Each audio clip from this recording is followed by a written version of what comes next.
Saudari-saudaraku terkasih dalam Tuhan Yesus Kristus, selamat pagi dan berkah dalam. Kita berjumpa kembali dalam renungan harian Sabtu 13 Januari 2024. Seperti biasa, permenungan kita dasarkan pada bacaan Ekaristi hari ini yang dikutip dari kitab Samuel pertama bab 9 ayat 1-4, 17-19 dan bab 10 ayat 1a. Digambarkan dalam bacaan yang pertama ini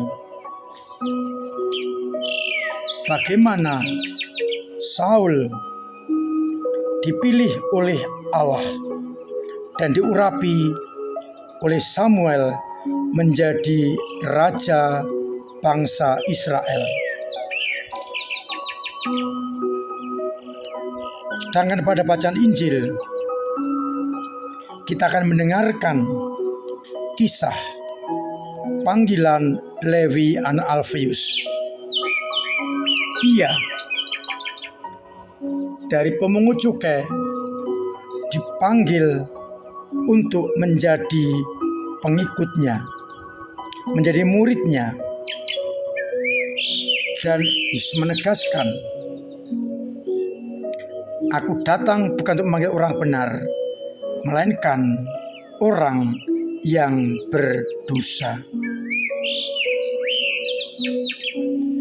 Saudari-saudaraku terkasih dalam Kristus, kita mau melihat bagaimana sikap Allah kepada orang-orang yang digolongkan sebagai orang berdosa. Allah tetap mencintai dan menunggu pertobatan mereka. Kemarin kita mendengar dalam bacaan yang pertama, Allah ditolak oleh orang Israel dengan meminta seorang raja.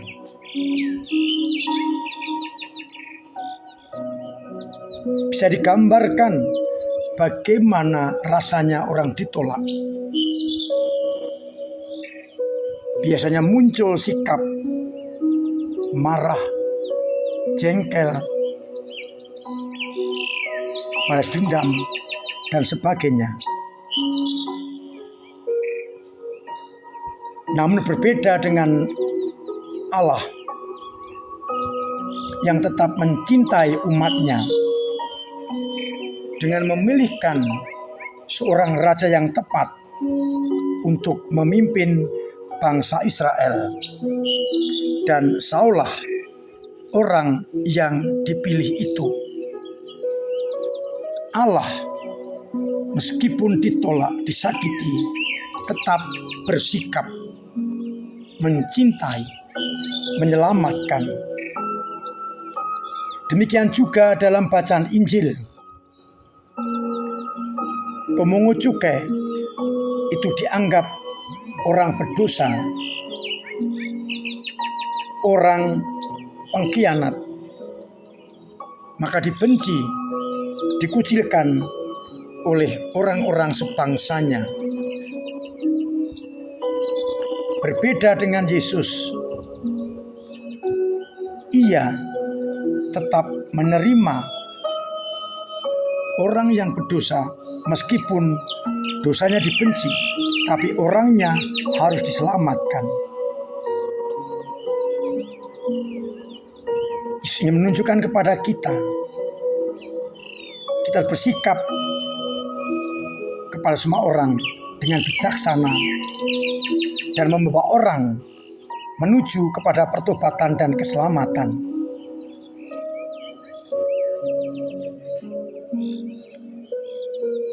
Ia meskipun dikritik, bergaul dan makan dengan orang berdosa, tetap ingin menyelamatkan semua orang. Kalau mereka mau kembali bertobat kepada Allah, karena orang sakitlah yang memerlukan tabib. Bagaimana sikap kita apabila kita disakiti? Masihkah kita bisa mencintai mereka, mengampuni seperti Yahweh ataupun Yesus yang tetap membawa orang menuju kepada keselamatan? Dari pengalaman nampak jelas, seringkali kalau ada orang berdosa atau orang dikucilkan, kita cenderung semakin mengucilkan mereka. Maka mari bersama-sama kita mencoba menyamakan sikap kita dengan sikap Allah yang penuh pengampunan, belas kasih, dan tetap menerima mereka dengan sukacita. Kita bawa mereka kembali kepada jalan yang benar, menuju kepada Allah. Harapannya hanya dengan cara itu kita akan mampu membawa orang kepada keselamatan.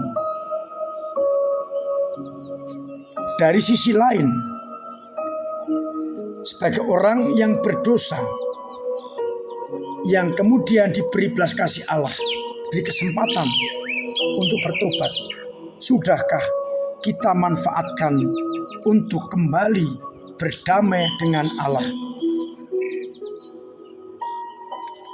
Ataukah kita tetap bersikukuh pada hidup kita?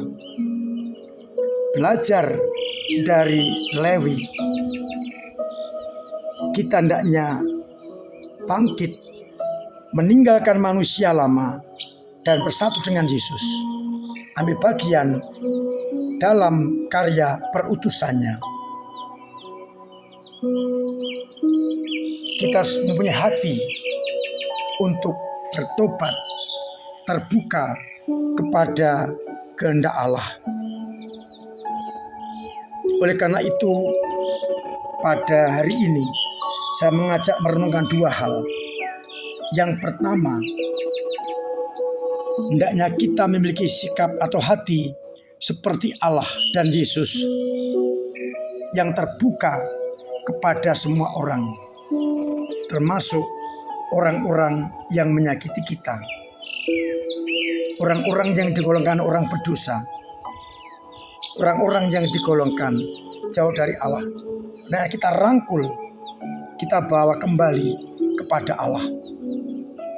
Yang kedua, sebagai orang berdosa yang dikasihani Allah lewat Yesus Kristus, beranikah kita bangkit untuk hidup yang baru, hidup sesuai dengan kehendaknya, hidup semartabat dengannya, dan hidup sungguh melulu untuk kemuliaan Tuhan.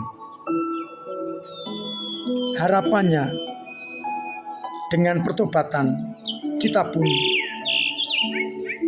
akan disembuhkan dari dosa-dosa dan dipantaskan untuk masuk ke dalam kerajaannya. Semoga kita mampu rendah hati, hidup yang baru, hidup bersama dengan Allah dalam Yesus Kristus Tuhan kita. Tuhan memberkati kita sekalian. Amin. Marilah kita berdoa. Bapa yang penuh kasih, kami bersyukur atas kesempatan kami boleh memperbaiki diri. Bukalah hati kami bagi sabda-Mu, agar dengan sabda itu kami mampu hidup yang baru, mengubah pola pikir lama kami menjadi serupa dengan kehendak-Mu. agar akhirnya kami bangkit meninggalkan manusia lama untuk hidup yang baru, dan hidup sesuai dengan kehendak-Mu. Biarkanlah kami Kau bimbing menuju kepada keselamatan. Semoga iman umat-Mu yang kadang-kadang lemah, ragu, putus asa, Engkau kuatkan. Dan iman kami senantiasa membawa kami menuju kepada kehendak-Mu, agar akhirnya hidup dan karya-karya kami selalu berkenan di hati-Mu. Bantulah kami untuk bertobat menuju kepada hidup yang baru. Semoga umat-Mu yang sakit Engkau sembuhkan, yang telah berpulang Engkau terima dalam pangkuan-Mu, yang beban berat Engkau ringankan, yang punya persoalan Engkau urai agar terbebas dari persoalan itu, dan yang secara ekonomi Engkau bantu lewat samanya. Untuk itu bimbing sertai kami dengan berkat-Mu sendiri, Bapa dan Putra dan Roh Kudus. Amin. Saudara-saudaraku terkasih, tetap saya ingatkan, saya anjurkan agar menjalankan protokol kesehatan demi kesehatan kita melawan virus corona. Dan kita usahakan pola hidup yang sehat, yang sungguh berkenan kepada Allah.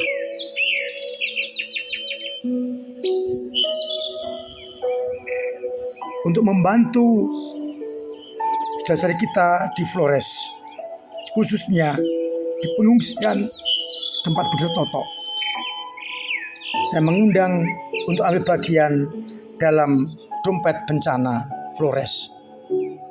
Bisa transfer, bisa langsung kepada saya, yang kemudian akan disatukan dengan bantuan dari Provinsi MSF Jawa, dan kita akan kirim ke Flores. Dompet bencana ditutup pada akhir bulan ini. Harapannya banyak membantu teman-teman kita di pengungsian di Flores.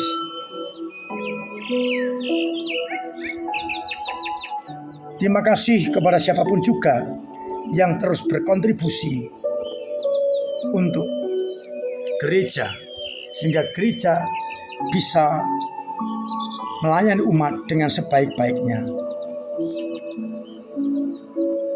sehingga akhirnya banyak orang merasakan kasih karunia Allah.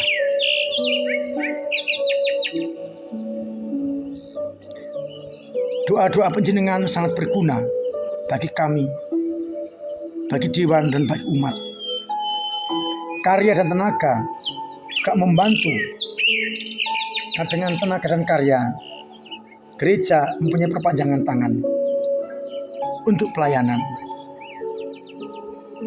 Dan dengan dana mendukung karya-karya gereja untuk orang-orang kecil, untuk pastoral, untuk hal-hal yang sungguh berguna untuk kemajuan kerajaan Allah. Untuk itu diucapkan terima kasih, dengan harapan Allah senantiasa menjaga, membimbing, berkati panjenengan semua. Mari tetap kita kontribusi kepada gereja dengan cara kita masing-masing. Mulai bulan ini dan Februari, misa lingkungan gelombang pertama sudah akan dimulai. Silakan menghadiri misa lingkungan untuk kesempatan berdialog dengan romo paroki dan romo vikaris. Mudah-mudahan dengan demikian kita semakin bisa berkomunikasi satu sama lain. Akhirnya saya mengucap selamat pagi, selamat merenungkan, salam sehat, Tuhan memberkati